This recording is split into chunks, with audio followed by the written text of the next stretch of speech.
works. And if you have the YouTube tab open, make sure you mute it so that you don't hear yourself through it.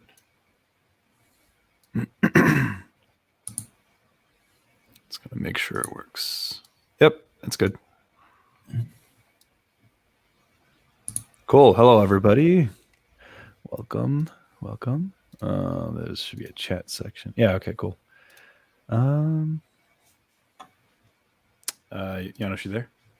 Hey, I'm there. Yeah. Hey, welcome everybody. Yeah. I'm just checking if everything is working. Because you're streaming it on yours as well, so. Yeah. Let me see if that actually worked. Being quarantined has given me the chance to listen to Med. Wow. Thanks, Jason. Wow. Where? So it says it's live, Mm-hmm. but I don't see it on my channel, so I just believe it is live then. Yeah. Well, fingers crossed. Yeah. Fingers crossed. Yeah. ¿Tú hablas español? No habla español. Hello, Joe Beck. All right, so yeah, we're just gonna do the stream.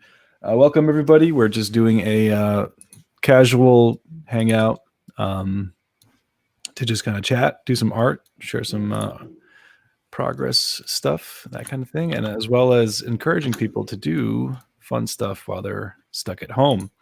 This is a really good opportunity to do art and get good. And we'll be discussing things like concept art industry and what it takes to get better at foundations and things like that. Here I have with me from Berlin, Janos. Hello, introduce yourself. Hey, nice to meet you, everyone. I'm Janos. We met just 10 days ago or something, like 12 days ago. Anyways, I'm Janos. I'm a concept artist working in Berlin. And I also do YouTube. I just started doing YouTube, and I love drawing and painting. And yeah, I'm happy that we actually do it. Yeah.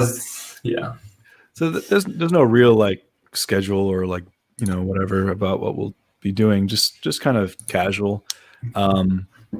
If you do have questions in the chat, feel free to leave them in there. I think there's a way to tag so that I could see it as a question, but I'm not sure.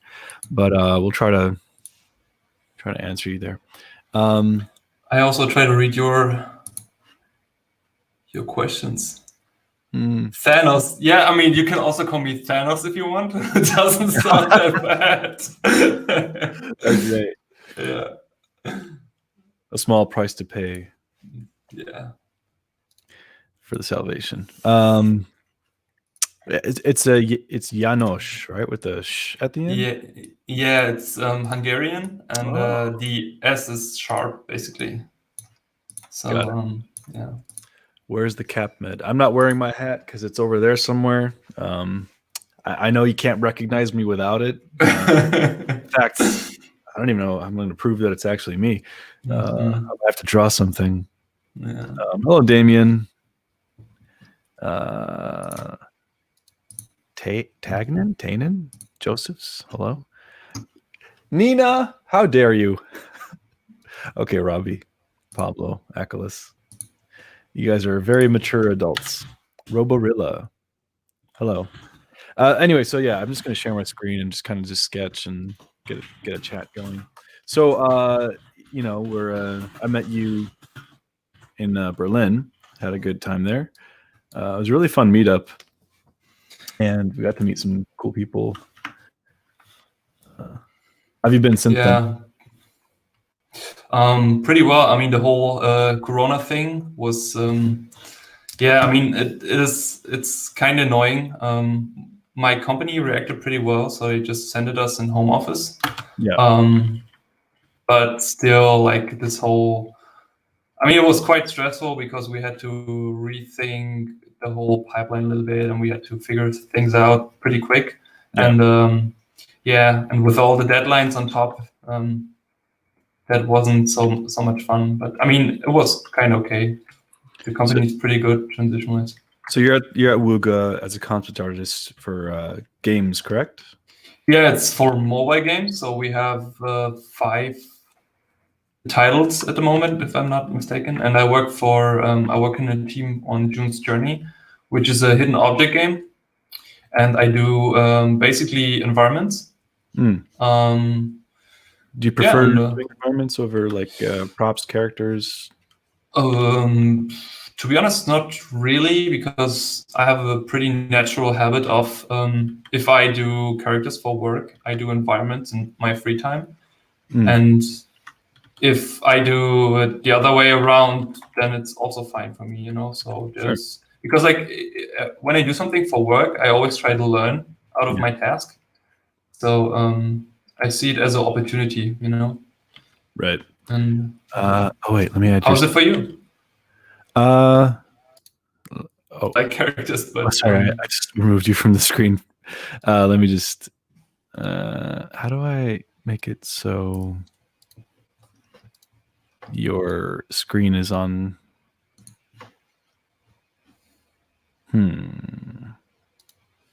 No. Yeah, I mean, I mostly do characters here and there, but I'm challenging myself to learn other things right now.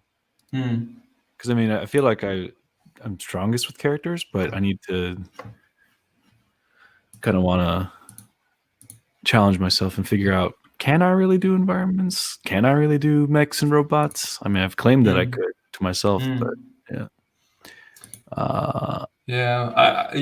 I see it always as stepping out of the comfort zone, like getting like every time you do something which you're very uncomfortable with, it's an opportunity to learn. So I think it's always daunting in the beginning and you're questioning yourself a lot, but at the end it's about fun and it's about learning. All right, we'll do it this way for now. So I find your story to be pretty interesting because you're on here, and you say you're from Berlin. You're a concept artist, but you weren't always a concept artist. You kind of come from a different background, specifically focused in like sports and things like that usually most artists don't do. So you want to talk about that and tell us kind of how you all started? Sure. Sure.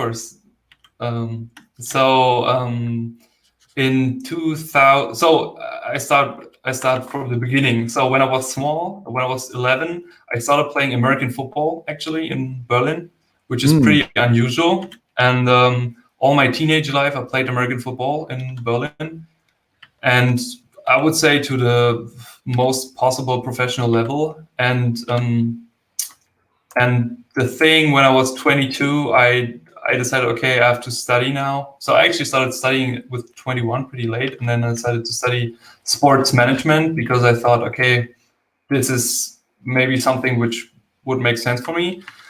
But I was super unhappy. And one day I came home and my dad actually asked me the question if I'm actually happy with what I'm doing. And I was honest with myself. I was like, no, I'm not happy. So I made the decision that I'm gonna quit management and then I'm gonna find something new for myself. And at the time, my brother was studying 3D animation. Oh, okay. And I was looking into the kind of field, but I was like, okay, I don't like programming. I don't like animation. I don't like this stuff he does. I mean, like task-wise. And then I said, okay, I have to find something else. And then I found this video of Feng Zhu drawing a mech or painting a production painting. And he was like talking like, yeah, and then you sit there and then you paint this and and they pay you and you draw and paint all day. And I'm like, what the hell is going on? You're like, you can draw and paint all day and people give you money for this and you draw robots and fantasy stuff. So basically, I found this and I was like, okay, that sounds good. And I went to my family and I said, like, okay, I have a plan. There's this job, concept artist, and they do this and that, and I'm going to do this now. And then my family was like, yeah, but there's one thing, you can't draw and you can't paint. I'm like, yeah, kind of. And then I just, I remember I sketched something which was horrible. I tried to sketch the character, and which looked like a balloon man. Yeah. And they all looked at me like super skeptical. super skeptical. And yeah, and at that point, I basically started to draw and paint every day, which was in 2014. And since then, I always I had to figure out how to achieve the goal of working in a studio and becoming a concept artist. How old were you when you started studying art? 24. Okay. And I'm 29 now. So I always set myself goals in a way of milestones. So I said, okay, the first thing I wanted to do is getting into studying. Like an art school? Yeah, the thing is, I researched really in the beginning. I really researched everything. So what does Feng Zhu studied? What studied Sid Mead? What studies Scott Robertson? They all studied industrial design. And I was like, oh, okay, so maybe industrial design makes sense. So I basically also looked in Berlin because I wanted to stay here and I also didn't have the money to move. So I was like, okay, maybe I just find something in Berlin, which is kind of like design, and then I'm gonna study that. And it was tough also because I applied for product design, I applied for game design, I got rejected twice, and yeah. And the funny thing, actually, like when I got rejected the second time, which was product design, I found an old Russian teacher who said like he's teaching portfolio. He makes basically portfolio revisions. Yeah. And they said, yeah, don't worry, come by. I look at your portfolio, I tell you what to do. And he was super nice.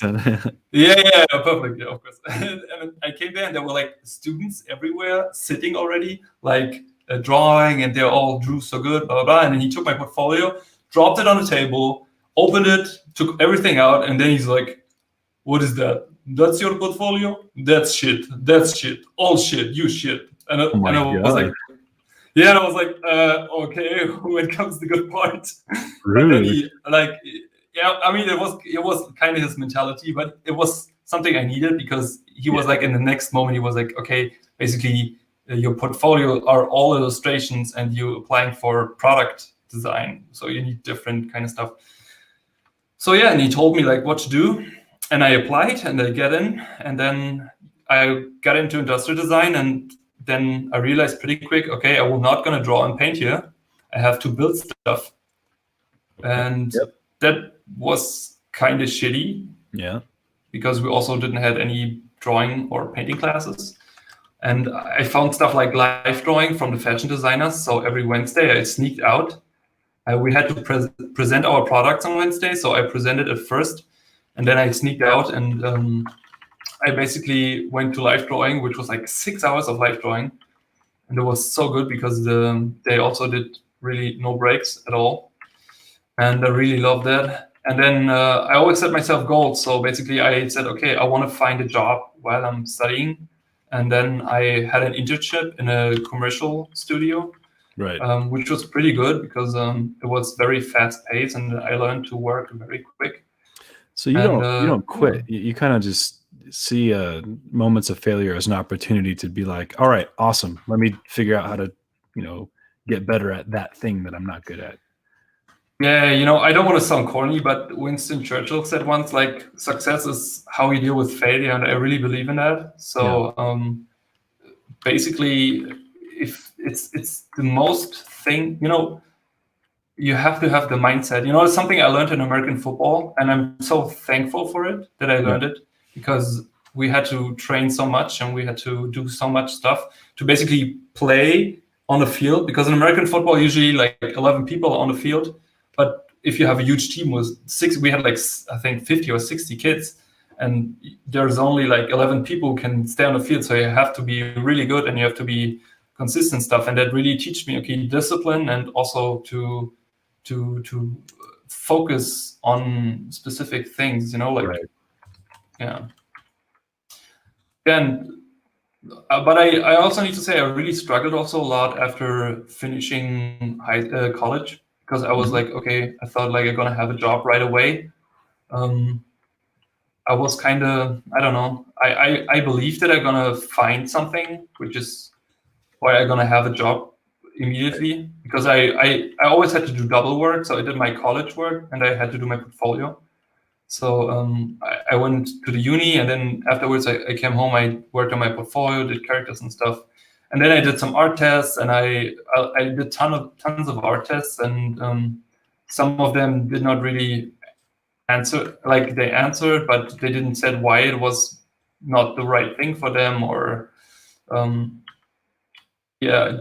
had like a time where I had to work in a sports store kind of where to sell like sports shoes and sports equipment just to pay my rent, but I never gave up. So actually I worked like 6 weeks in this sports thing, and then afterwards they told me I got an email back from a job I applied. Ooh. And then it was my first freelance job. Nice. I mean, okay, so from start to finish, when you started pursuing learning and becoming a professional artist, how long would you say it took with this much, hard work and effort to go from starting and then actually working professionally? Funny thing is, like, the first time I heard the 10,000 hours rules, hearing that it equals 5 years almost. Right. And I was like, I can do that too, obviously, but no, I can't. So it took me almost 5 years, I would say. So I'm 29 now, and I would say like my first, I would say 5 years, almost 5 years. That's and awesome, dude. Constantly work. But hear that, everyone? A lot of people want it overnight, and what's the right Gumroad video that I need to watch to be working tomorrow, kind of thing. It's I think at some point you have to also, I mean, it's something everybody has to learn, and everybody has to learn about themselves, is like what kind of type they are, like how fast do they learn, because everybody learn different. And also because I met people who just were super good from the get-go, and they also worked pretty hard. So it took them half the time it took me. And I like when people come up to me and say like, oh, you have really talent, or you're very talented. I always answer like, no, I'm not. I basically just drew my ass off and pay my ass off just to get better. And I never stopped also. Like I still enjoy it, This is like, I think the misconception is also like people think if they're in the studio, then they're safe, then it's done. But if you then stop learning, the whole industry is always moving fast, forward. And it's always a new program and stuff. How was it for you? Did you? I mean, I know kind of your story. Yeah. And we talked about it already. But would you say like it took you? Can you say like how much time it took you to? Yeah, I mean, it's a bit different for me because I started very early on. Like I was always drawing since I was in elementary school. So, but I started taking it really seriously in high school. So, yeah, I mean, it was gradual. So from high school, let's say that was, this is going to show how old I am. Which, by the way, I just turned 32 a few days ago. God dang. Yeah, happy birthday, man. Thank you. But from 2006, graduation, I think I got my first job when I was 21, and that was because of Art Center. So yeah, it was about 5 years, interestingly enough, because I didn't even go to art school right away. I went to engineering school for computer tech, and it was miserable. And so I dropped out of that. Then I went to a community college for just like life drawing, which didn't learn much from. Dropped out of that. Then I went to an art school here in Columbus, Ohio, called CCAD, which is pretty good. I dropped out of that, and then I eventually went to Art Center, and I didn't drop out. Graduated with honors, and just right after the first semester, I was already working because of the connections I made in that area. Scott Robertson was my teacher, so he needed students or extra hands on his projects at his studio. And if you're good enough as a student, then he kind of brings you on. So that was my first gig, and then that gig led me to my next gig with Dylan Cole, and from Dylan Cole to Rhythm and Hues. It was just one thing after another, but I think 5 years is a good marker. A quick shout out to Steven Zapata. He's in the chat. Hello. Oh, hi. Nice to meet you, Steven. Yeah. But there's a question here from Roborilla. Actually, there's another one before that, but we'll get back to it. Med, I'm a junior graphic designer currently studying animation in South Africa. I'd like to know what process would have to be followed for you to do a lecture or master class in my country. Oh, well, not anytime soon. That's for sure. I don't know. I do travel a lot, so I may be in your area. If I post somewhere that I'm going to be visiting, like in your general vicinity, just let me know that, hey, I'm a student here, blah, blah, blah. And then I could maybe reach out to your school or vice versa, things like that. So go ahead. I just wanted to ask you, how was your trip, like your whole trip? This recent Euro trip? Yeah. Oh, it was great. I mean, it wasn't bad at all until like the day everything started going crazy with the whole virus thing. But like, yeah, I went from London to Berlin to Glasgow, and I loved it all. I definitely would love to come back when it's warmer. But it was like more of like a little sampler, kind of like a buffet of like, here's what's here, here, and here. I could sort of come back to really spend more time in each place. I really liked it. Yeah, it was fun. What was I going to say? All right, there was another question above that from Seika. No, that wasn't a question, was it? I feel like I'm not progressing fast enough. I'm about to turn 21, and for the past few years, I feel like I'm stagnating. Well, as long as you keep going, you should be heading some direction. Somebody remove B from the. Can the mods remove B from this chat? He asked the forbidden question. What's the forbidden question? Okay, I don't ask. Yeah, that's what brushes do you use. What's up, B? How dare you? Kyle, it's good to see you. I hope you're doing great. He's a friend of mine. You need to bait Ahmed with Korean beauties so that he comes to your school. I'm not going to deny that. Yeah. So how, like this whole virus thing, so you're working from home. You had to bring home the Cintiqs and all that stuff to be working from home, true? Yeah. Yeah, I mean, for me, it was kind of easier because I had my workstation at home already a little bit. So because of all the freelancing before. Yeah. But I just took a second screen and dragged that home. Nice. So it wasn't that hard for me. But other people of my company, they basically had to take the whole setup. They work with Cintiq and stuff. I prefer the small Wacom. Yeah, same here. What are you working on? It's a PC desktop and also a Wacom Medium Pro. I'm not a fan of the Cintiqs, as people know. I used to have them before, and they're just not for me. Anyway, so it would be. I do have a lot of ideas in mind for making more videos and content. I have 2 challenges coming up while you're all stuck at home with the good old virus. I could actually kind of do a quick sneak peek. Basically, this is a good time to be encouraged to really study and just do a bunch of challenges and get good at art. But sometimes you don't have a specific direction. Where do you start? What do you do? So I have 2 of them. Let me find it real quick, actually.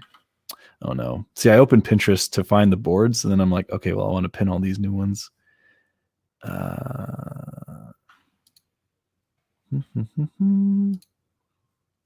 Okay, that's the first one, and then Pinterest. It's going to be, I think, a with girls. One of them, yes. But as I mentioned earlier, I want to explore more than just my comfort zone, which is, characters. Mm-hmm. So, but we'll start with the character challenge. And I still have to make a video on it, and so it's not official yet. But you can get like a quick sneak peek. So the first one is let me just make my screen full. Oh.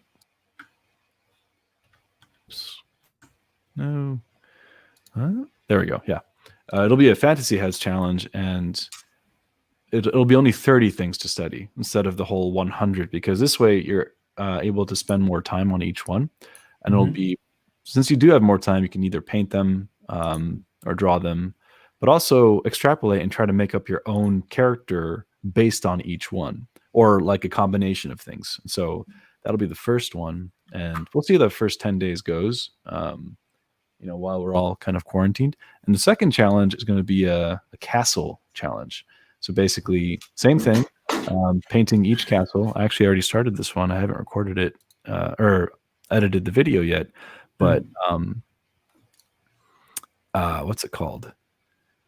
You kind of have to just study about 3 a day. You could either sketch it with pencil and just call it done, or you could paint it fully, or you could paint it and then make your own version of it with more, I don't know, story, or make it science fiction or whatever. But yeah, it'll be European castle stuff at first, and then I have other ideas in mind for like more natural landscapes, but then also Eastern architecture. So there's a lot of stuff coming up. Just stay tuned for that.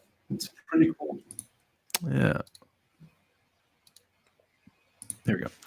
So what you said? How much time do you want to spend on the fantasy head challenge?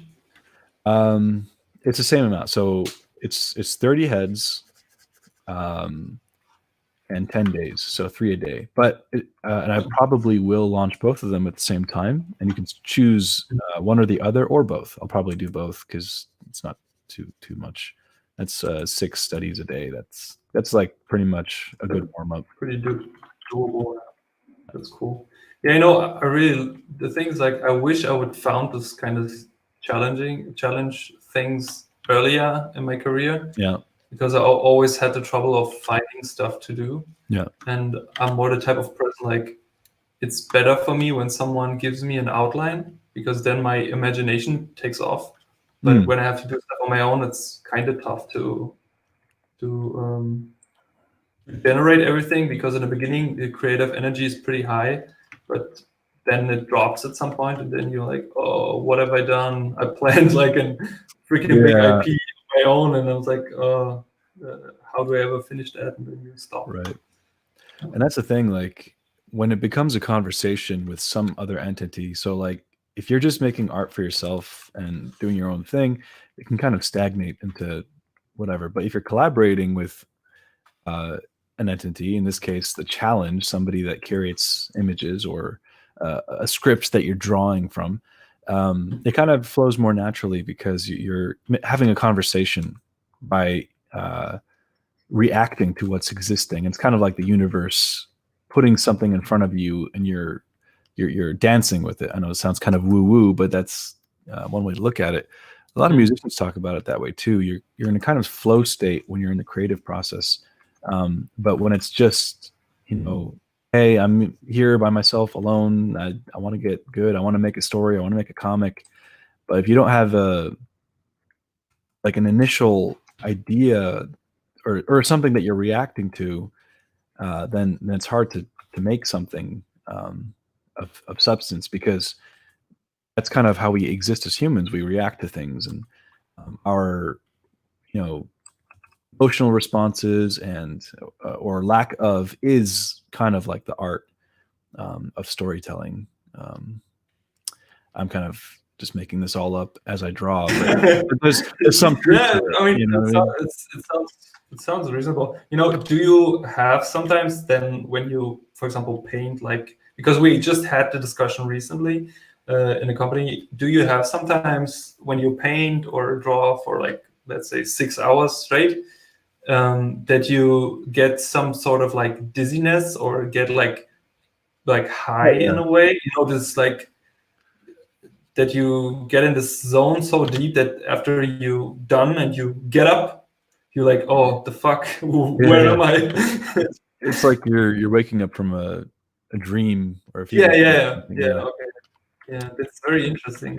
Yeah, and it's kind of the ideal place to be. And there's a pretty good book called Deep Work that talks about creativity or writing or producing something. Basically, ideally, and they call this the eudaimonium machine. Eudaimonium means the ideal state of flow, where something. I think it comes from some kind of Greek origin or something. But the idea is that, you know, here, let me just kind of sketch it real quick. It's an architectural structure where the first room that you walk into is like the room where you have like pretty pictures and inspiration, and there's a coffee maker, there's some couches. It's kind of a relaxing room that kind of gets your mind in the mindset of it. The next room is like the inspiration room, so it's like not as relaxed, but it's like more images on the wall of like things that you want to do related to what you're going to talk about. The next room is, I think, the meeting room. So you have like a table and you have your colleagues that you're sitting with, or discussions. It's where you start planning things and coming up with an idea. And the next room is the archives. You have like these rows and rows of, you know, shelves of books and reference and stuff. And basically, excuse me. Basically, you walk in the first room and it's a linear path where you have to go through each step to finally get to the final room, which is called the dungeon. Now, the dungeon, you have your desk or whatever work thing that you work on, and you're completely isolated from everything. So, you know, you're disconnected from the internet. Maybe you have some music playing. You know, nobody's allowed in. It's completely shut out, and you can kind of just focus on the thing at hand, because all these steps were necessary to get there. And I think studies show, according to that book, that when you're in this mindset, they call it the flow state, or you know, nirvana, whatever. You kind of go for about 90 minutes. And I found that when I'm doing art or something, I never go past 90 minutes. It's always like warm up, get engaged into the thing, and after 90 minutes, I'm kind of like burnt out, and I kind of wake up from it. And so, I mean, ideally, that's what the wake up process of your creative mind is. So that's from a book called Deep Work. I'll write that right here. I will look that up. It sounds very interesting. Yeah, it's really good. And do you also, like, because we already talked about this topic, do you also sometimes catch yourself having a specific or a certain feeling while you draw or paint something? Like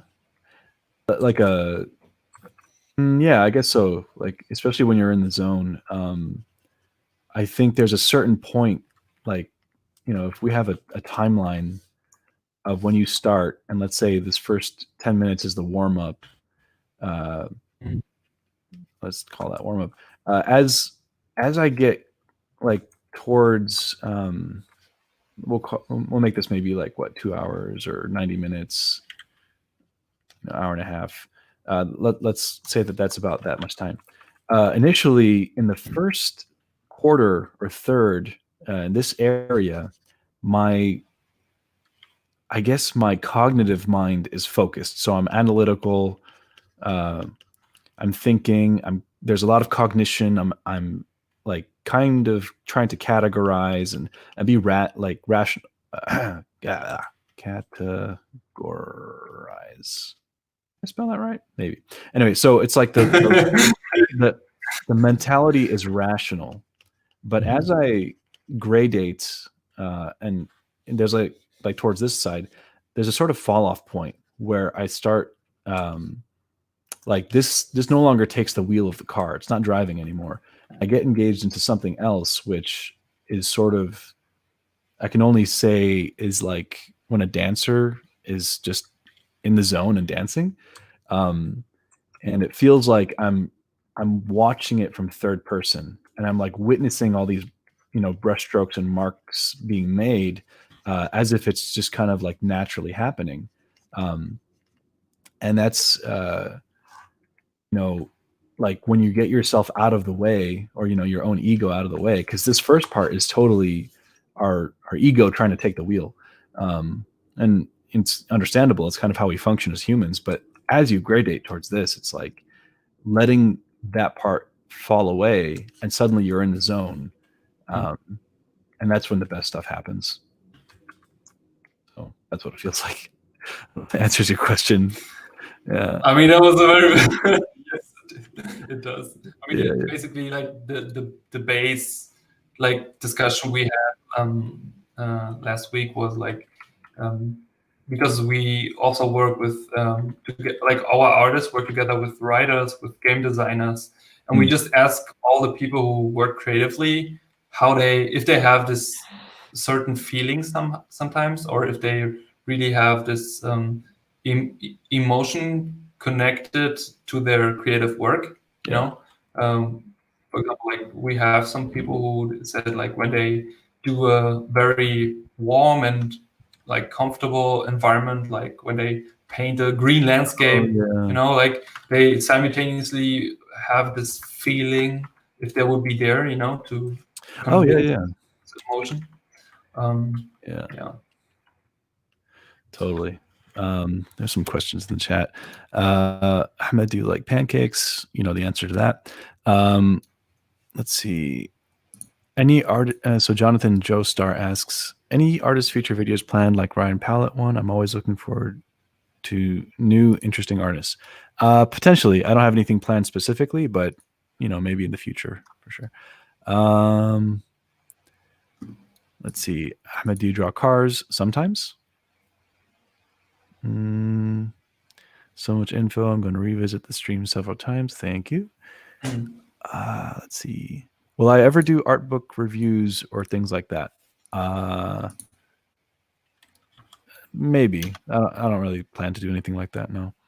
Did I watch the Cynics versus Ethan Becker video? Yes, of course.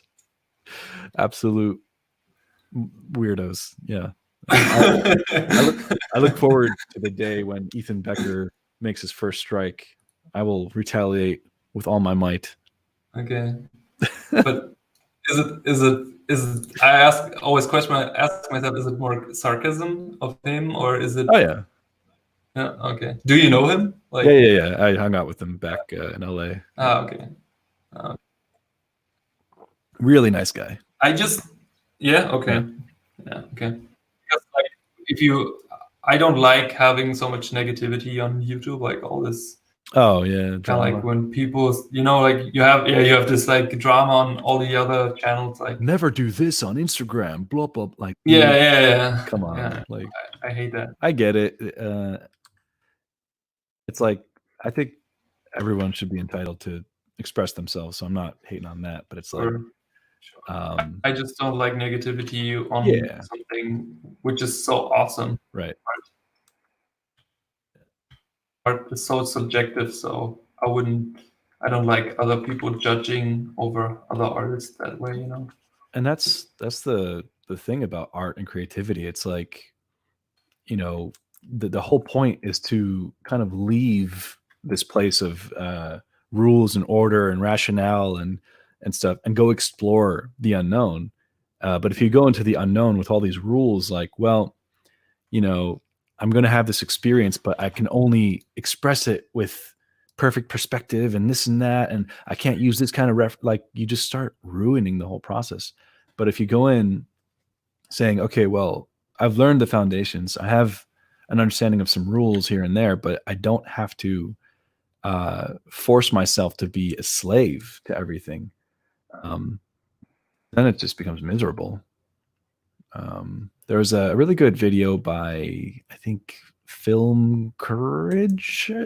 It's called something by Ken Atchity. So let me just write that.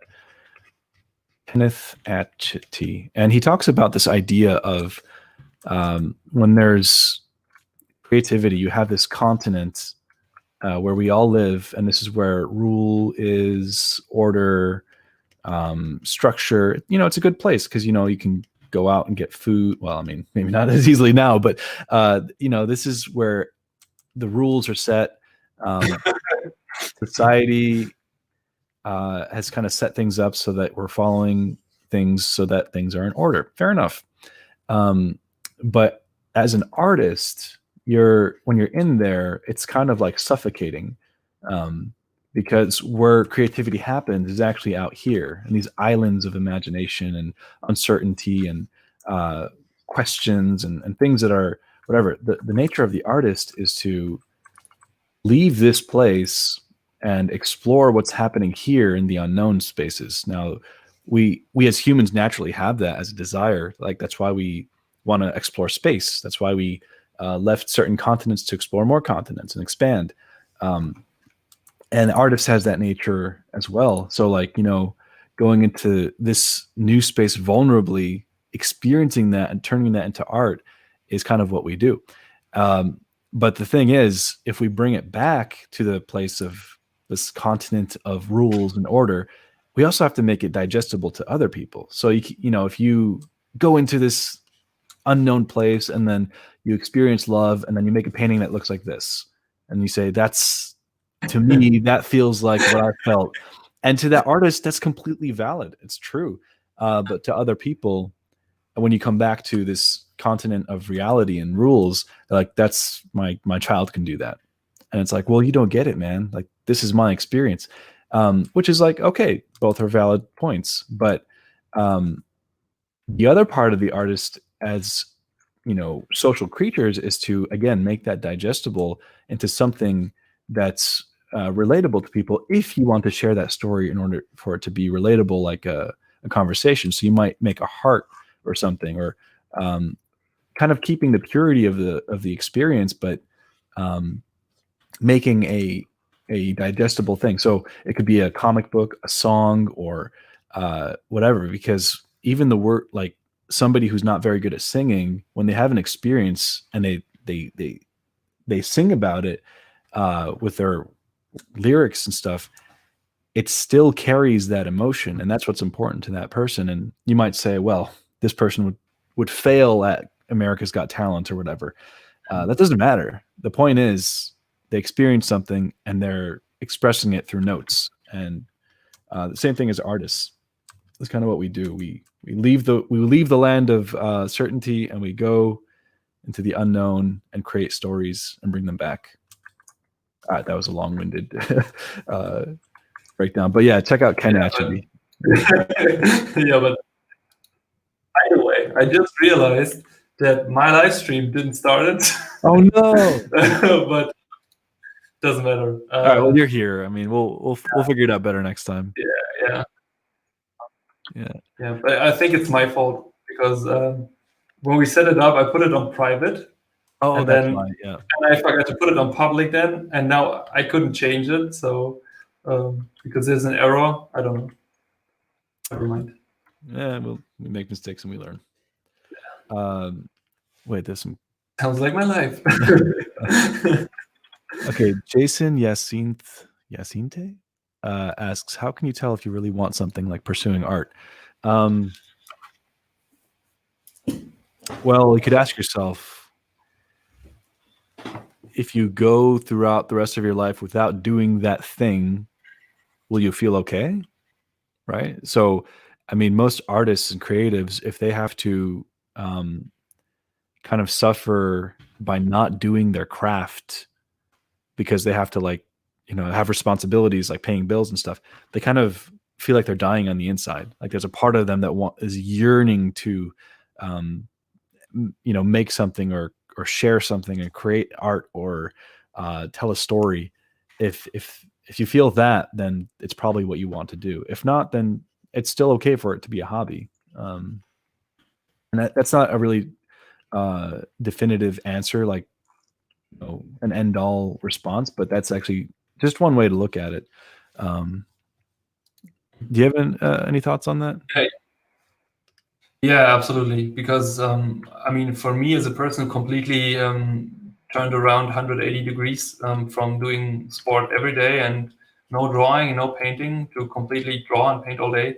I have different takes on it. So, if it comes to the point, because I had a very interesting conversation with one guy on the meetup who asked about money. Like, he basically came up like, and how's the job as a concept artist in the studio, and do you earn enough money, and da-da-da.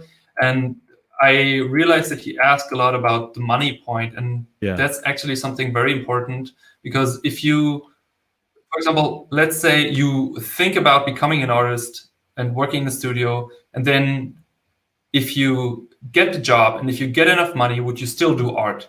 Right. If nobody would pay you, would you still do art? Right. Or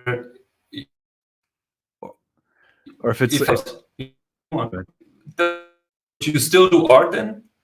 And if you think like, yeah, I would still paint and draw all day, then maybe art is the right thing for you. Because for me, it was like, there was no way back. When I decided to become a concept artist and I couldn't draw a circle, I was like, I had this feeling in my gut that I truly believed in this. I had this like excitement, but also this unknown feeling. And it was like, it felt right, but I was not sure. And then at some point I was like, fuck it, I just do it, And if it doesn't work out, it doesn't work out. That's how life goes, Right. So I think you just should ask yourself the question: if you would do it without somebody give you money for it, then it's maybe the right thing. Yeah. Another question. I find drawing anatomy very hard. Is there any way you can suggest for me? And I remember the rough shapes. Wait. All right. So real quick for everyone who's writing comments or chat or anything, use punctuation like commas and periods, and like separate what you're trying to say. Because when it's all one big paragraph, it's like, what? Anyway, so and I remember the rough shape. Maybe just make a big Q before the question so we can see the question. I also can help you, by the way, to read your chat. Oh, sure. Yeah, it was just like, I get a lot of comments that are just long paragraphs. And anyway, drawing anatomy, it's okay to just only remember the rough shapes and the surface things. But I think each person who's serious about pursuing, let's say, even character design or art for like figurative work, to know anatomy from the ground up, it doesn't have to be every single bone and muscle, but at the very least, what we had to do when we were at Art Center and analytical figure drawing is we had to build out of clay a skeleton like this, where you have the collarbone, rib cage, scapula, humerus, radius, and ulna, and everything from the ground up. Because in the same way, if you want to know how to draw a car, I could just draw the surface and then like whatever. But if I don't know what the underneath chassis looks like and where the chair goes and the seat, then I don't know everything that I need to know, right? So similarly with figures and anatomy, like learn the skeleton, learn where the spine is and where the pelvic system is, and how the femur comes out like this. So once you do that, then you can kind of go over it and say, well, I know the skeleton. Now let's look at each muscle individually. Oh, look, the deltoid kind of connects like this from here to there. The bicep goes from here under the deltoid back through the scapula. We have the extensor carpi radialis. And so it's like little by little, you have to map it out. If you do it just once or maybe a few times, it'll internalize, so that just based on that, like I know if I draw an arm, that I'm going to extend the deltoid out a little bit, make the bicep go in, and then the forearms go out like this, because I know the underlying structure of what's supposed to be there. So just very carefully study each thing on top of a skeleton, and everything else will kind of flow smoothly. Do you think? Go ahead. I agree totally on that. Like learning, I mean, there are different ways to learn it, inside out, or just for me, what worked the best was learning parts, like single parts part by part. So Exactly. I did completely the wrong thing. I always do the wrong thing first. I always have to learn It's it the hard fine. way. Yeah. Because and like I said, everyone is different. I think like if you want to learn something like anatomy, which is super complex, I would always start and maybe learn just arms, learn just legs. Then you do like, for example, you just let's say you do a week of arms, and then you do a week of legs, and then you do a week of torso, and then after 3 weeks or 4 weeks, when you did the full body, just try to draw the whole figure again from imagination, and Like we're always talking about going to the gym. yeah, it's but it's Leg that's day, arm day. yeah, like the arm day, like, and you can do it like this. It's and you will see the extreme learning curve. And if you do like drawings from imagination, then you do a study, and then you do drawing from imagination again. If you really try to figure out, okay, what do I have to learn, and if you try to learn the whole body at once, it's freaking hard, and but if you try to just understand how our muscle works or how the muscle wraps around a bone or something on one part, it's way easier. Like Mark Twain, I think, said it once, how to learn how to learn and manage complex tasks is basically breaking them down in small tasks and start with the first one. Right. And that's basically how it works. And trying not to be stuck in analysis paralysis of, well, what if I do it wrong? Well, that's great. Do it wrong. That's actually the best thing you can do, because then you can learn from it. And it's like, well, how do I know if it's right or wrong? Just keep going. You'll figure things out. You don't always need somebody to hold your hand through everything. Like most people have the power to have critical thinking and analyze and piece things together. So yeah. Celine, also, like, okay. I'm sorry. Go ahead. I just wanted to add. I'm sorry. I just wanted to add, like, if you have friends who are also having the same kind of goal as you, like learning stuff, do it together. Give each other feedback and make drawing groups. Do small groups. Just talk about, okay, what do you think about that arm? What do you think about that character? And just give you guys like open feedback. And then I think there's nothing you can do wrong, and enjoy it definitely, because I think people stress out too much about getting good. I was the same way, basically, getting into the industry, get good at drawing, get good at painting. There's always so much you want to get good at. But if you also stress out yourself so much, you will not enjoy it. So you have to find a middle way where you can enjoy what you do, but also progress further and further. So I think like setting yourself small goals and hitting each goal after and after and after is the right way to do it. Yeah, and to add to that, there's a lot of things come up when you're trying to pursue something like this, for art or anything. And you're going to have emotional and mental roadblocks, like the whole self-doubt. Am I good enough? Other people are better. Those things like that. One of the best things you can do is also address that part of it. So as those negativity things come up, try to rationalize and write and journal everything. So I write a lot. Like whenever I feel resistance about doing a project or doing a talk or something, I let the negativity come through. Like I don't try to block it out or snuff it down. I write it out and I type it into like a Word document, and I write out all the fears. And I even freak out in the thing. I'm like, nobody's going to like it. Nobody's going to listen, and blah, blah, blah, blah, which, all comes from my childhood of, not having encouragement and positive role models. But, writing it out and then rationally revisiting it as an adult and sort of reparenting that part of yourself, like little by little, day by day, will kind of help you be free of all those things step by step. And it's not overnight. I think self-healing and, whether you have external help, therapy and stuff, it's great. But it takes time, like, cause it took you a long time to become who you are, and it'll take time to undo a lot of things that have kind of broken you down. And I do follow a lot of channels on like psychology and therapy and emotional neglect and abuse and things like that.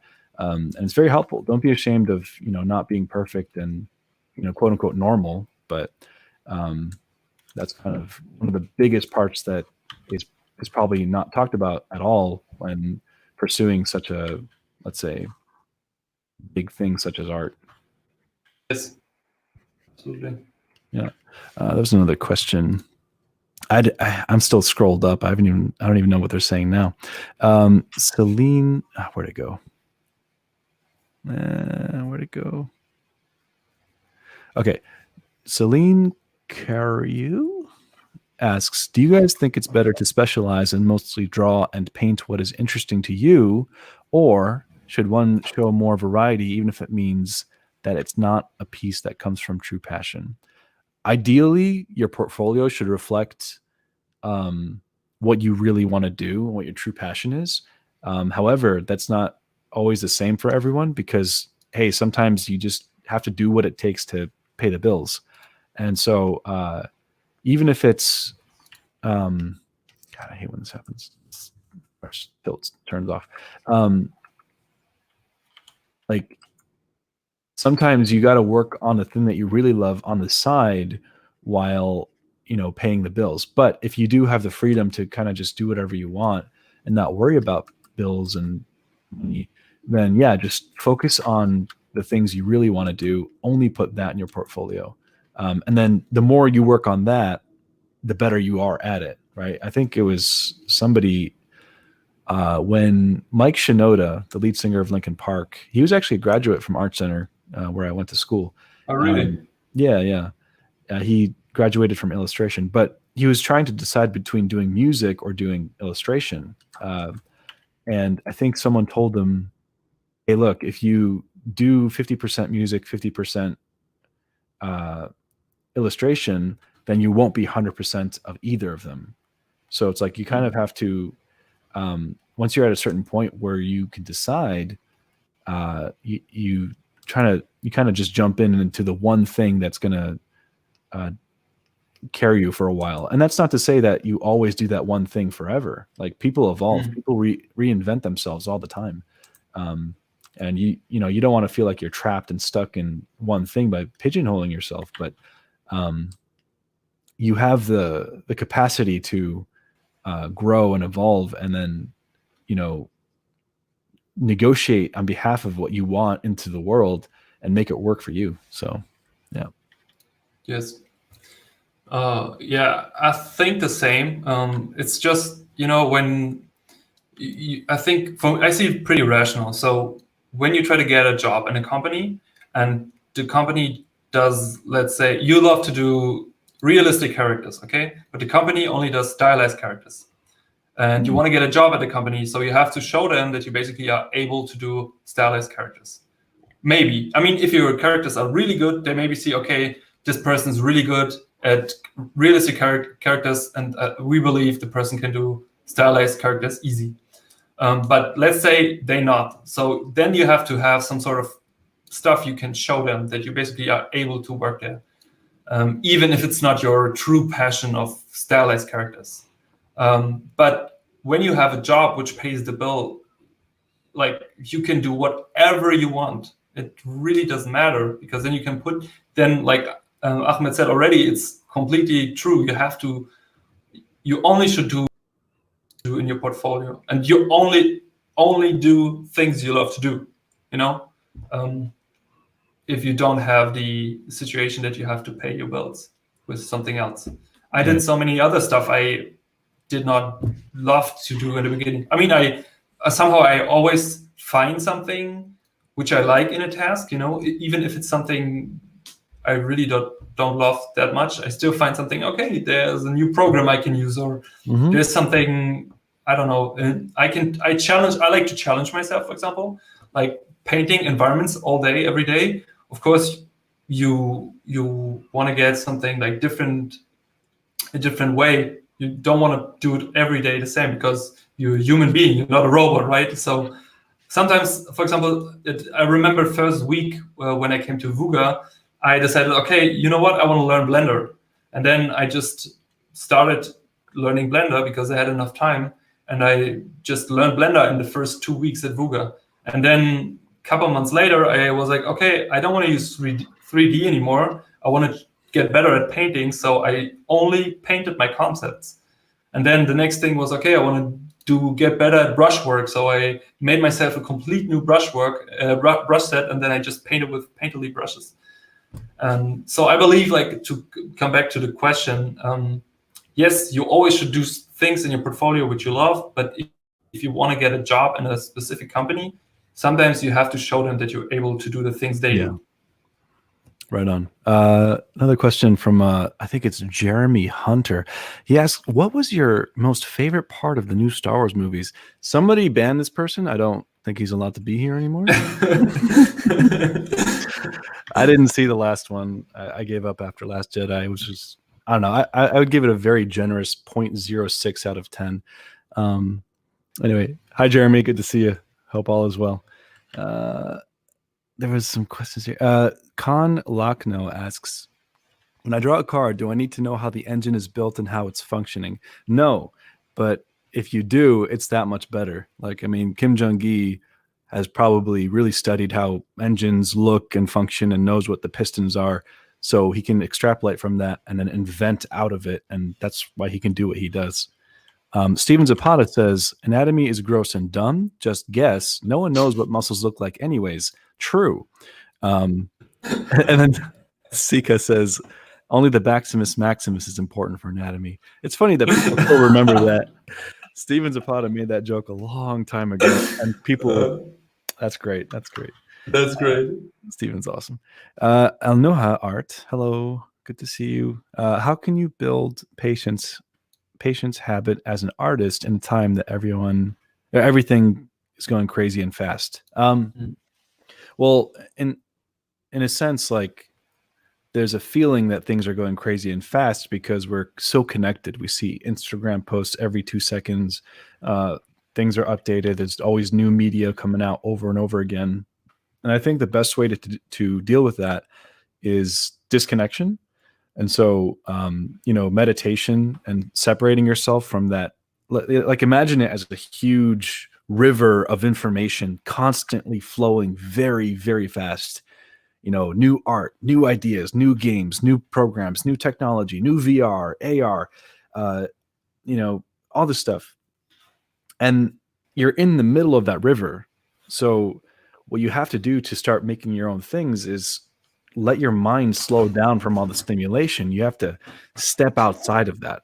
So you kind of like shake off that feeling, step outside, get used to what it feels like to be bored again, to be not stimulated, to be separated from all that. And then you're able to think clearly and kind of be okay with where you're at, because you feel really behind when you're in that river.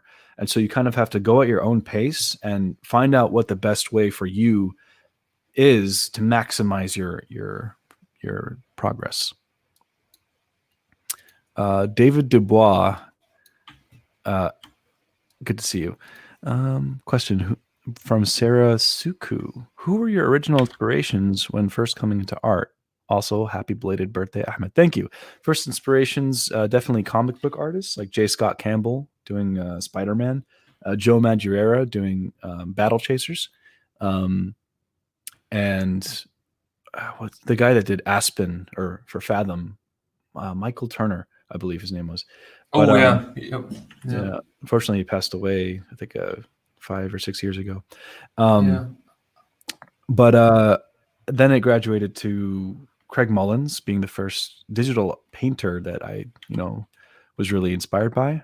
And then Jamie Jones, and then kind of like from there, Luke Hollis actually inspired a lot of my understanding of drawing and looseness and sketching. Unfortunately, his work isn't really online anymore. I mean, he does have a website with his paintings and stuff on there, but the sketches that he had on conceptart.org were amazing, and they changed my life. But the links on that forum are all broken now. So yeah.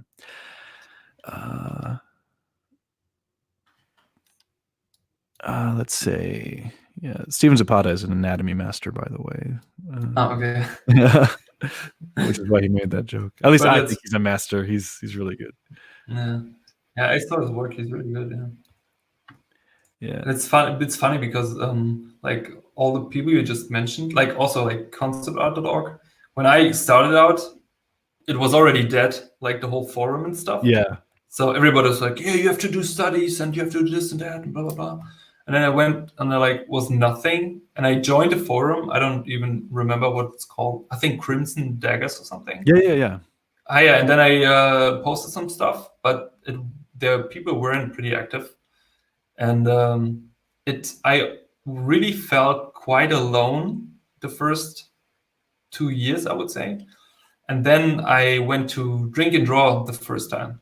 That was actually pretty good move because I met so many people who are already worked in the industry or wanted to become an artist or just were like artists in a different field. And this was so nice because I saw I'm not the only person struggling all day. Like everybody Right. were like studying and stuff, and yeah, and social interaction is good, I guess, for every artist because most of us are pretty introverted. So yeah. Right. Nito Ray asks, have you seen Echo, the new Overwatch hero? She gives me Ahmed art vibes, like almost as if you worked on the concept. Honestly, when I saw that design, I'm like, when did I draw this? It was like pretty interesting it felt like I draw that kind of look a lot. But yeah, I actually just watched the Tim the Tatman's overview of the new character with Jeff Kaplan. It's pretty interesting. Really cool ultimate because I won't spoil it for you, for any of you Overwatch nerds like myself, but it's pretty cool. I do like that ultimate. Anyway, I think someone asked you, Janos, if you use Blender for your... do you paint atop 3D sculpts? That's what they're asking.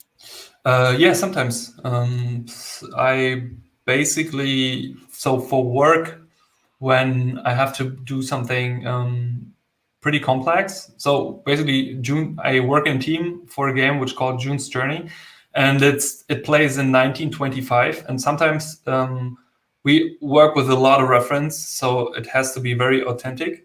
And the thing is, sometimes we have to come up with stuff which is not really real. So we imagine something which could be a machine in that time, which is maybe just like some sort of like fictional design. And then if you have something like this, I mostly use 3D because I love to build my scene. And also Blender is awesome because in Blender you can do something pretty nice. It's basically you can build a scene and you take, for example, let's say you have a car in a scene or you have a old bus and you want to get some creative thinking going. You can basically take a 3D object and map a texture, a super simple texture on the object and take this as a starting base.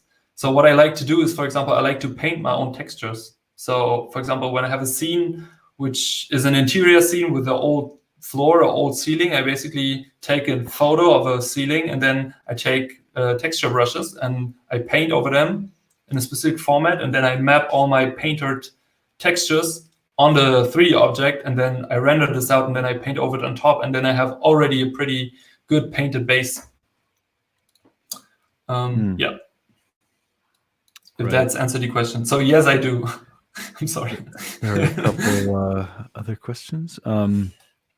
David Dubois says, my favorite artist is the UK creator, Sir Robert Aldous from the 1800s. Yeah, he's a pretty good one. He draws a lot of dogs, I think. When doing artworks for your portfolio, is it okay to put in fan art? I mean, how would the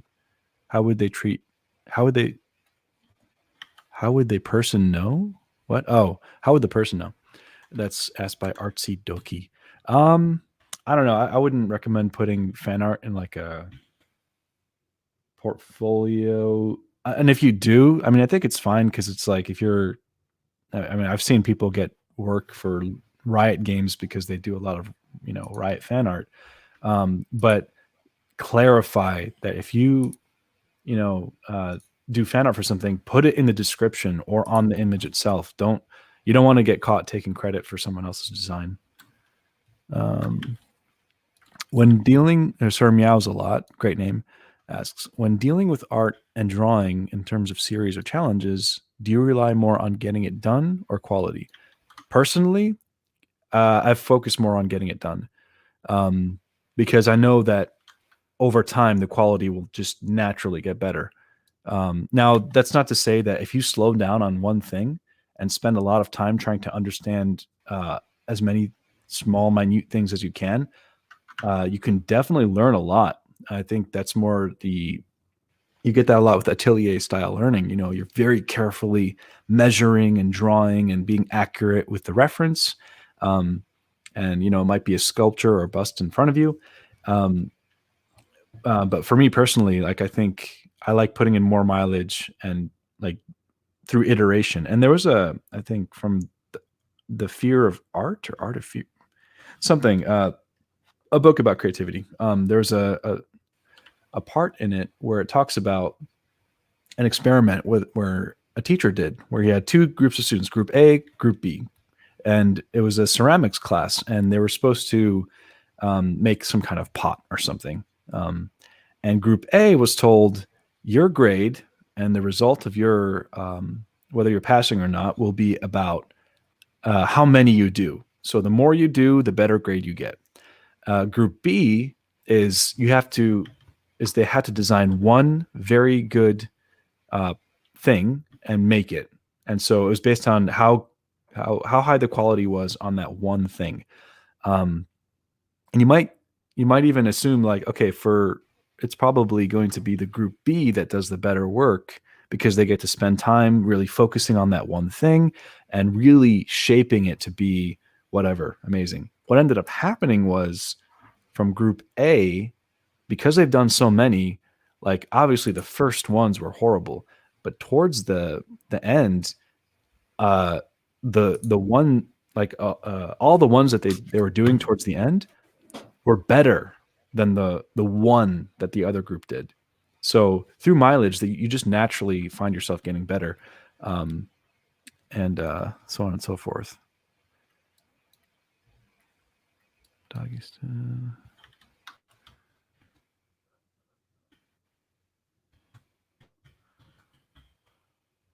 I feel like I missed a question, but that's all right. Oh, Jesse asks, under what circumstances would you tell a student, maybe you should give up on being a pro? I've drawn for years and no longer enjoy it. Well, that's, I think a two-part thing.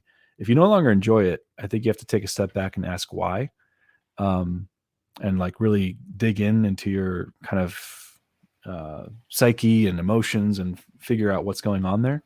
And it might be that you were in it for the wrong reasons. Maybe you're trying to impress someone or prove yourself or whatever. I think once you get all of that out of the way, you can really have more clarity to ask yourself, is this what I want to do? And the first part is, when should you tell a student that they should give up on being a pro? I think I've never done that. I've always encouraged all the students I've had, wherever I taught, to take where they're at and keep going.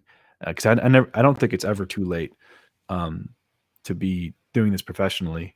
Even if you're like 50, as long as you're putting in the mileage and your work reflects, 5 years of hard work and it's, directed towards that, won't always work, but it's very likely that it will. And it's not like, oh, there's a really good portfolio. Oh, but this person's older than the other person. I don't think that matters. Like what's important is the work. Let's see what else. I saw someone. Sad Lux, so good to see you. I hope all is well. It's been a very long time. If I recall, Switzerland, maybe? Yes. What do you think is better, daily small projects or one big project you work on every day? I don't know. I like having multiple projects that I'm doing at once, because if I have only one thing, I get so bored and I hate it pretty quickly. And so I like to sort of multitask and alt tab between different projects and ideas, so that it kind of stimulates my mind, and then I go back to the other project and that gets stimulated, that kind of thing. How do you feel about that, Janos? I think like you said, it depends on the type of person. So, and also it depends on how much and how long you can keep the creative juice up. So I think the biggest problem with projects is that in the beginning you're super hyped and you want to do all this stuff and you have so many ideas and yada yada. But at some point, when it comes to execute your ideas, the curve goes down, because everything comes in waves and everything is a curve. So I think if you, for example, if you do something where you just take a specific amount of time, where the goal is not so high. So when the goal is just to be productive or just to create stuff for yourself, I think it does not have to be super long. But if it's something like you want to do a really good portfolio piece because you want to impress a client or you want to get a job somewhere, you should try to find a way to get the most out of it.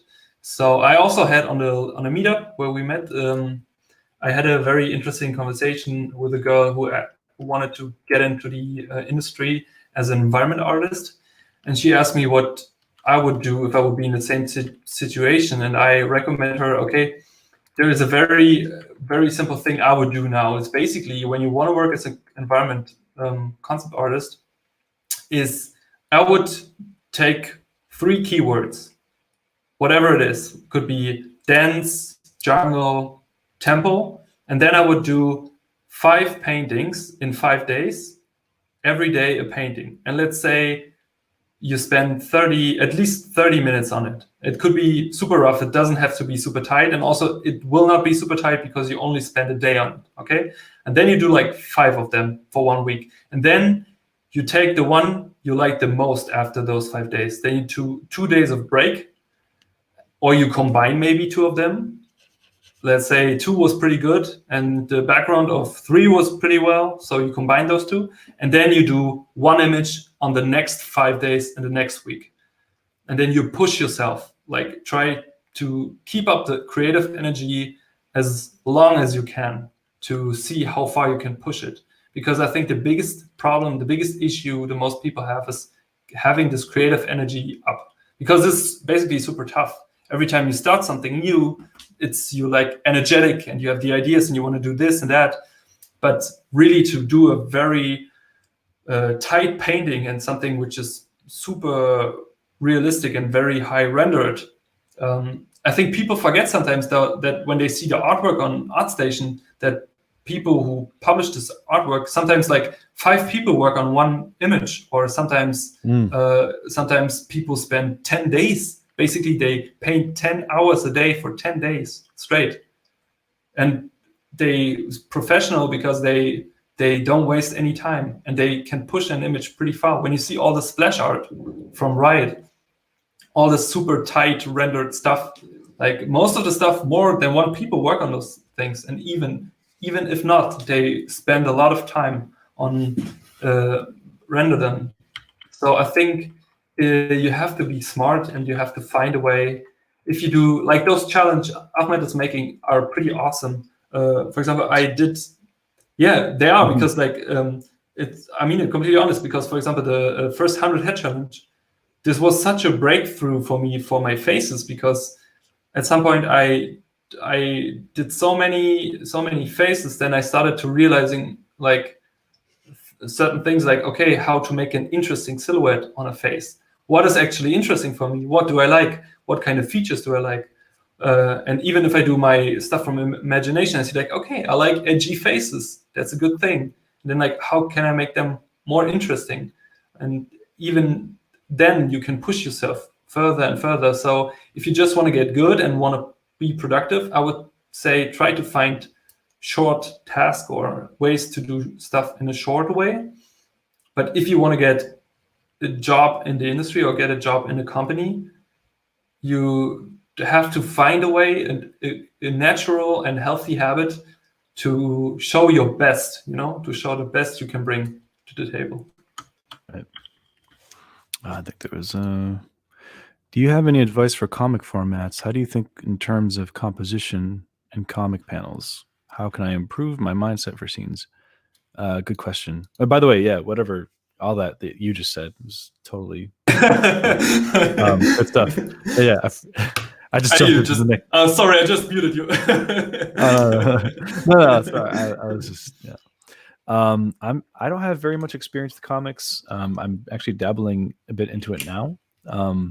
But what I understood from hanging out with some comic book artists in Scotland last week is that you just kind of have to keep your ideas straightforward and simple. So like, if you have like a sheet like this, just split it nine or wait, what was it? Yeah, 9 by 9, and just fill it in with like just simple rectangles and squares and just tell the story.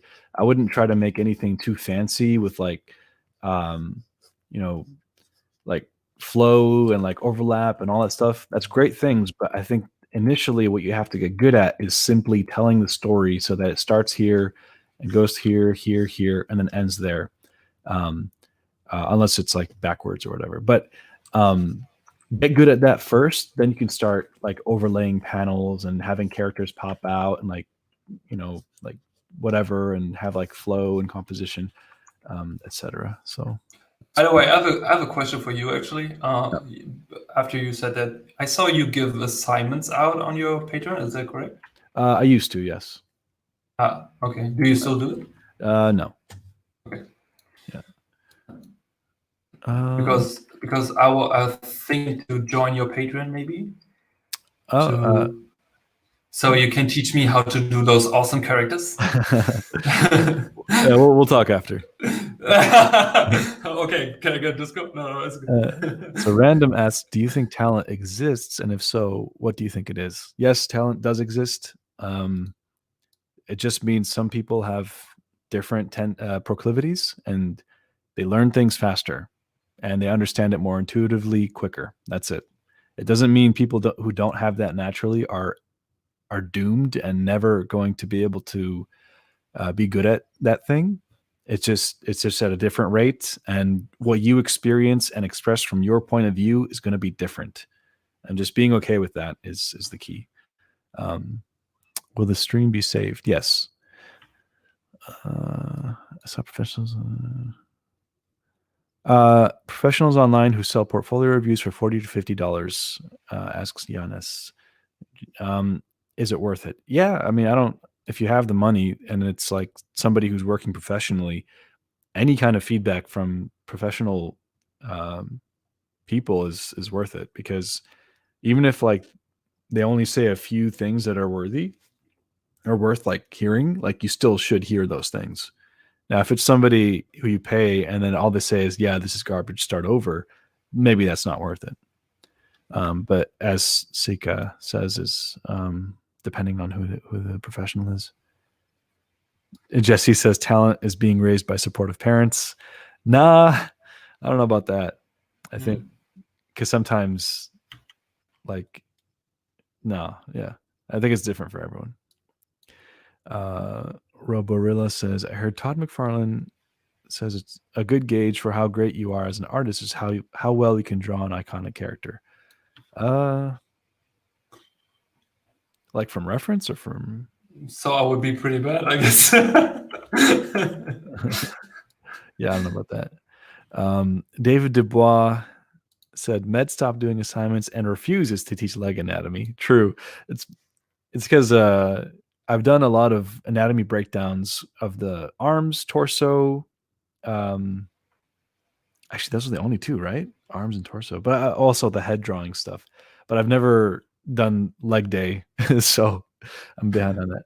Cynic's design is in the chat. He's 12 years old and he's asking, "What is this?" By the way, hilarious video with Ethan. Absolutely funny. But I got to say, I do love the turtle conversation you had in Hawaii a little bit more. What's up, John? So yeah, it was pretty funny.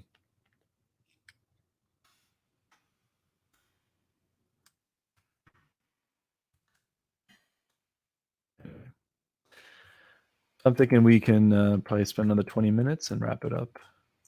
Any final questions? Sure. I have energy for days. Maybe I'll try to stream more often. Yeah.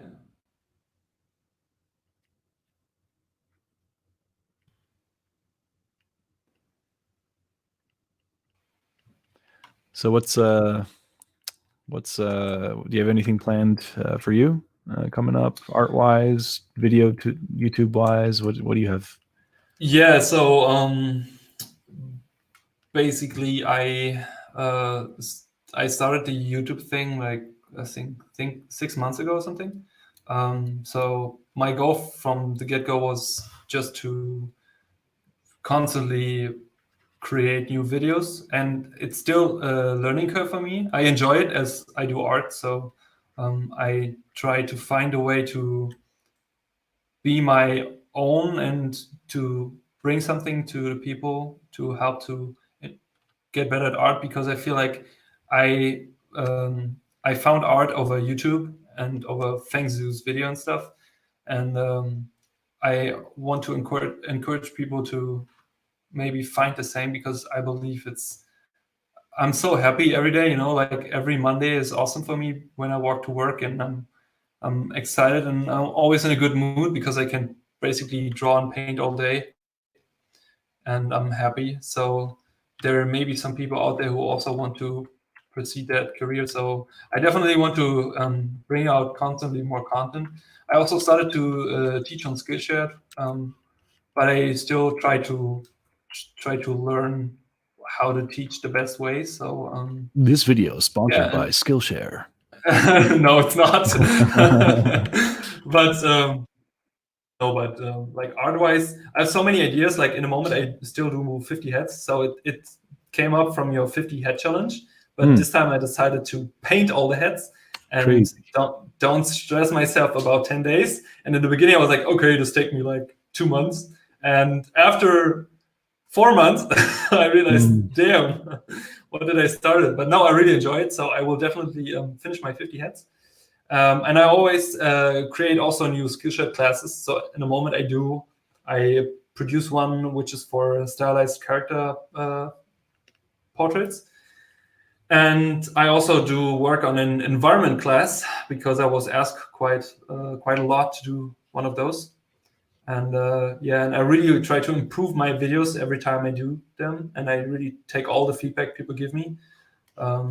So yeah, and I also have a full-time job, so I try to juggle all this, but it's fun.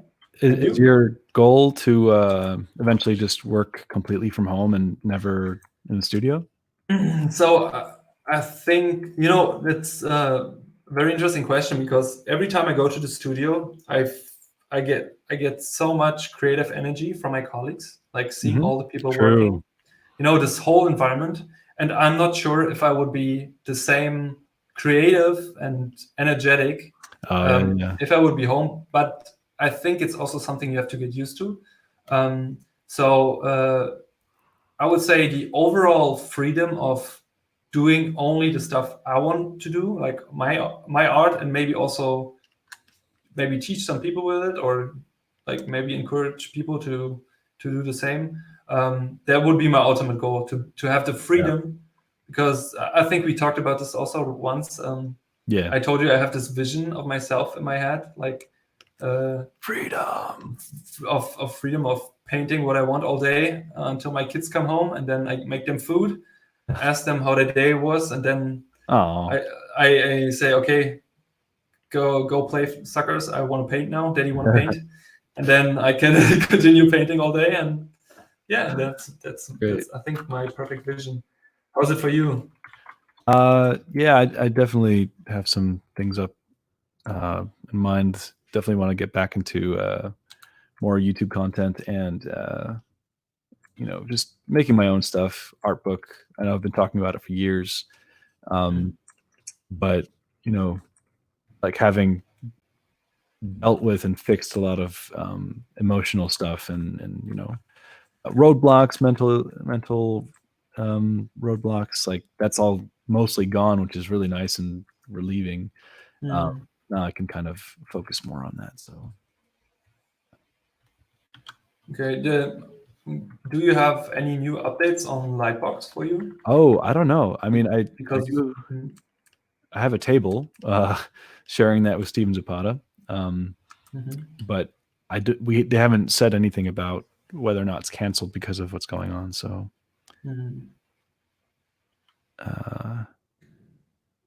CK Black asked for a goblin skull. Did that already. Cynics escaped from his wife again. Cool. What else do we got here? Can you ask Cynics for an anatomy quick tips vid on how to draw Ahmeds? Wow. You heard it, Cynics. Okay, why you didn't what else? Okay, cool. That's about as much as I'll read for today. Yeah, I'll give it one more minute and then probably close it down. If you want to like download this video and just upload it onto your channel, that's fine too. Yeah, I think I will do that. I'm sorry. I hope I mean, I don't have a lot of followers on YouTube or Instagram, so I hope everybody, because I think I told everyone that we're gonna live stream, and then my live stream didn't work. But I hope they found a way to yours. So yeah, hopefully.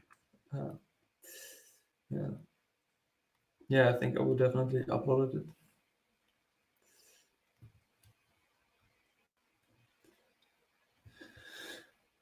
Yeah. Did you? How's it for you when you? Because I constantly, I'm sorry, I have to say it, and I mean it the way. Yeah. When I looked through your sketchbook, that you had all the character sketches there, which were like full characters, but because I personally really struggle the same way, or not the same way. I struggle the way that I try to make a loose character drawing, but communicating enough then that it is a whole character. Does it make sense? Does it make sense what I say? Kind of.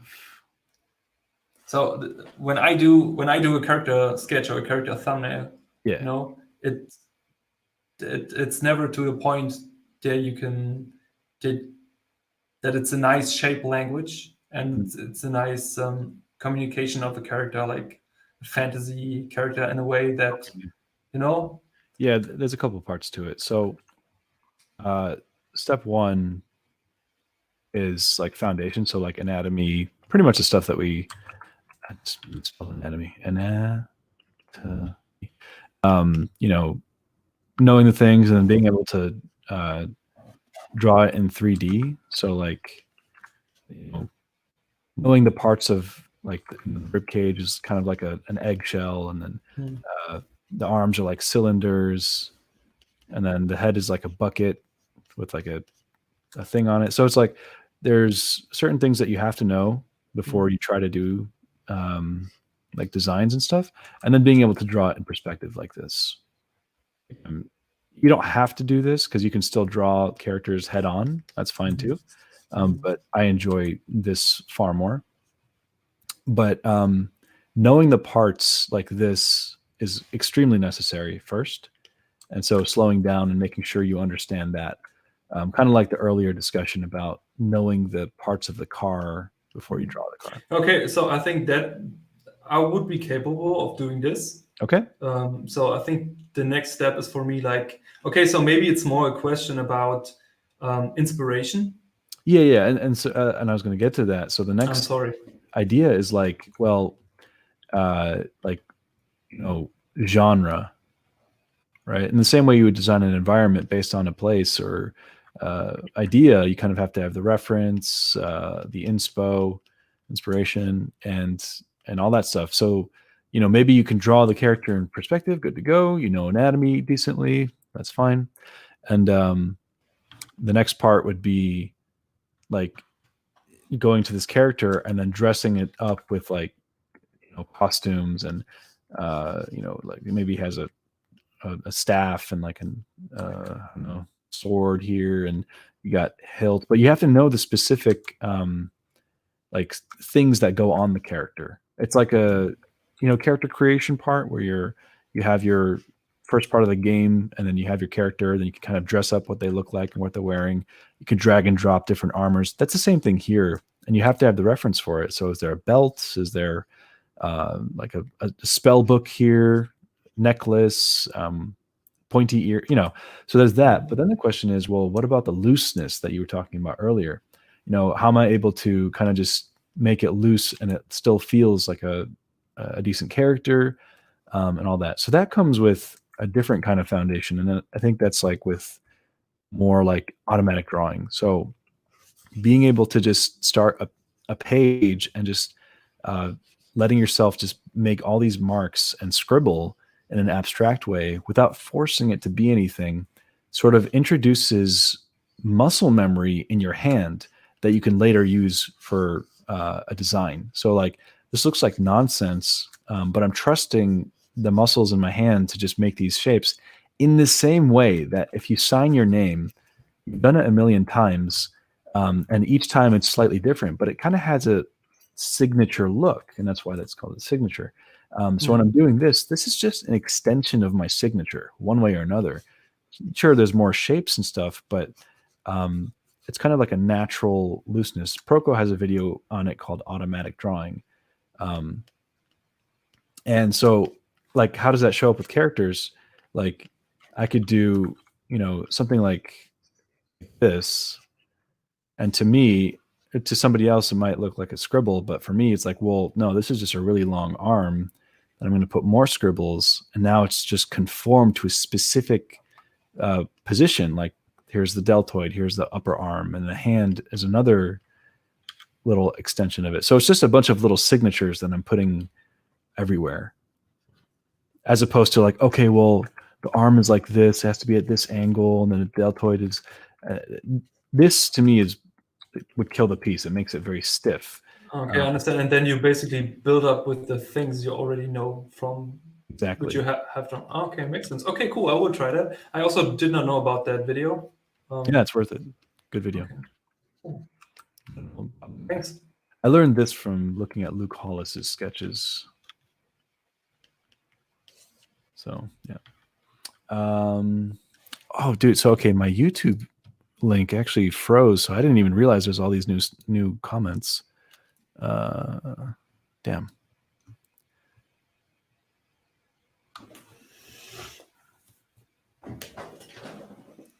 Oh my god, this is too much to catch up with. So many people. Wow. Okay. Hamid Agbadi, hello, good to see you.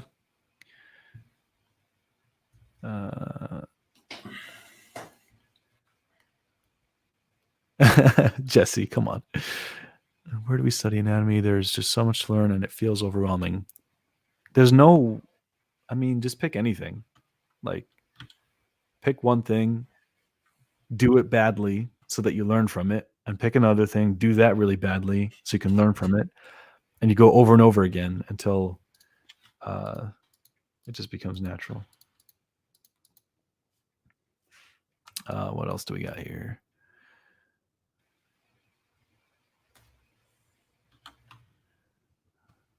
Hey, it's raining. Wait, is Sekra here? No, someone just mentioned him. Nab says, Janos, looking at your art, I'm seriously wondering why not more people are following you. Your art is amazing. Oh, thank you so much. Yeah. Funny thing is, like, I hear this really often, but I don't know why. Maybe they don't like my face. I don't know. No, really, I'm just joking. I really don't know, really. But thank you so much. Yeah. Nihal Sayed says to cynics, seeing you do tablet kung fu scared me. Now he can't sleep. That's funny. Roborilla says, art is definitely subjective, but if I were to draw Batman and Greg Capullo were to draw Batman, it would be clear who the better artist is. Yeah, I mean, he's just done his signature way more than you did in that in drawing Batman. So like, but you can, with time also be that good, and it becomes something else that's just as good or better, or it's still subjective, but yeah.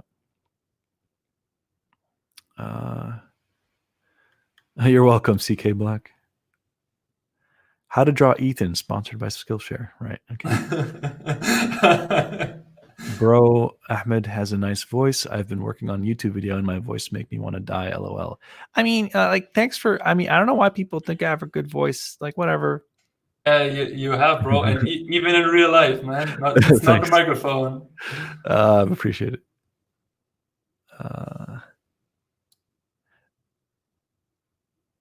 Okay, I think that's enough for now. Greetings from Chile on quarantine. Yeah, same. I was supposed to go to Colombia in April, but at this rate, I don't think I'm going to go. I'm going to do a workshop in Bogotá. Oh, nice. Yeah, I was going to practicar el español, pero ahora. Oh, ¿cómo estás? Buenos días, mis queridos amigos. Oh, so this. I switched to Japanese. My bad. I was like, oh, so this my brain is just like a stir fry of languages at this point. Yeah. Does Ahmed have a Discord? Yes, actually, I have a Discord for Patreon, but I'm going to launch a public Discord soon with a YouTube video coming up this week, because I want a place for people to kind of hang out and share things. And I want to keep them separate because we know how trolly a lot of people can get in the public place. But yeah. Yeah, it is unfortunate. I love it. Thank you, Muhammad.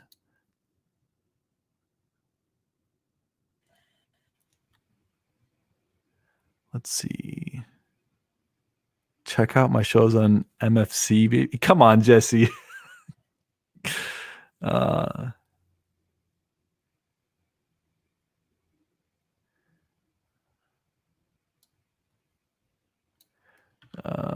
Thank you, Camilo.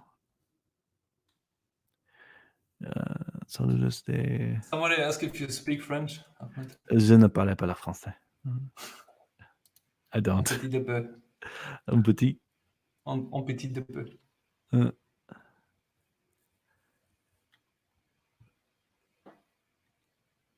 A Trump wall. Yeah, I mean, but don't worry. I'll have a second public Discord. I should draw Corona-chan. I don't even know what Corona-chan looks like. What is the Corona-chan? I think it's an anime character they made of what's going on. Okay. 日本語はまだ勉強しています。そうです。日本語勉強してます。ちょっと少しです。How often did you went to Japan already? Twice or 3 times? Oh no, I've been there like I think 6 times by now. Wow. Yeah, and I'm supposed to go again in November for a battle, but oh, I saw the YouTube videos. Yeah. I'll be going back again, assuming all of this calms down. NDNC 21 says, every time I look at your sketches, I feel confused. My brain sees your work as rough lines, but it makes me feel delight. What is this because of? Does the brain like chaos? I think so. It's like humans are naturally wired to find patterns in things. So if I zoom in and just show this, it's an abstraction. But as I mentioned before, I've practiced a lot of like just abstract drawing. So like, starting out, your scribbles might look whatever like that. But since I've scribbled so much and I've sort of kind of developed an aesthetic with the scribble, I can make something out of it. So I can keep it loose like this. And if you just look at the drawing, like when you zoom in, it's nonsense. It doesn't make any sense, but it still retains the aesthetic quality from the practice. That's kind of trying to master one aspect of it. But if you zoom out, when those scribbles are arranged in a certain way, it recognizes it as a familiar thing, a face. So I think that there's a couple parts to that. So hope that answers your question. Yeah, I'm preparing another video for YouTube. Fiorella Anoni, hello, good to see you here. Do I plan on coming to France this summer? I don't know. We'll see what happens. Saludos para ti, amigo Alejandro. Oh, that wasn't for me. Wow, dude.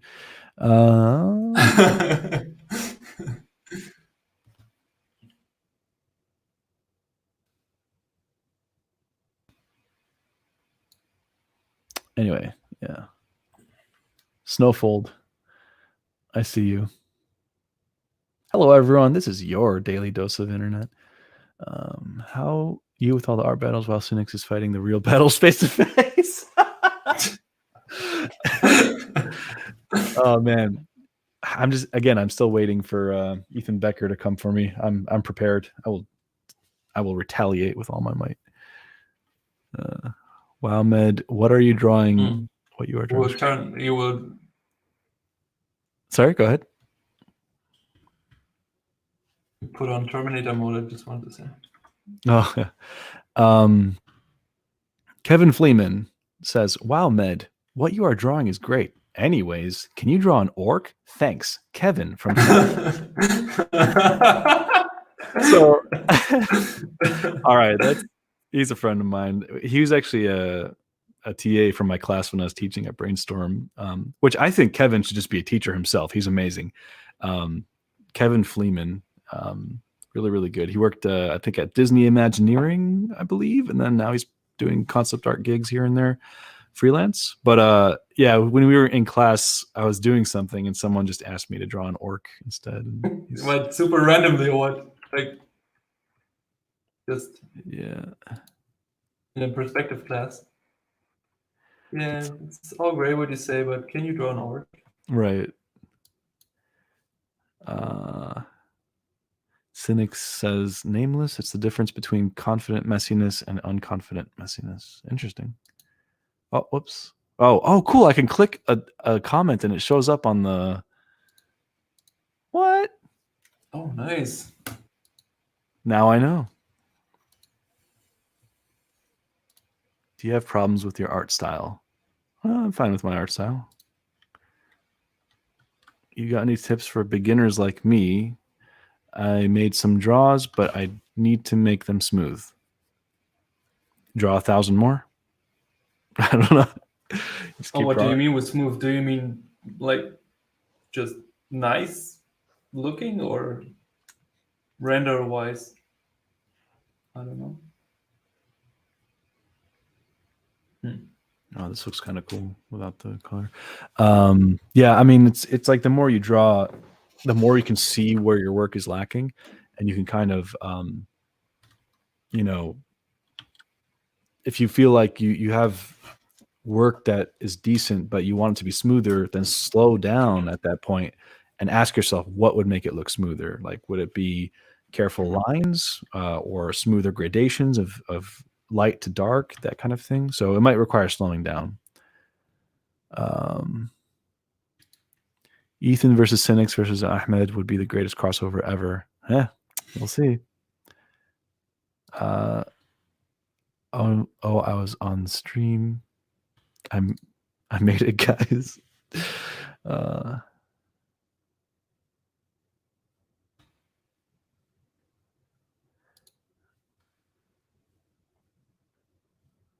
Okay, nice. All right, I think that about wraps it up.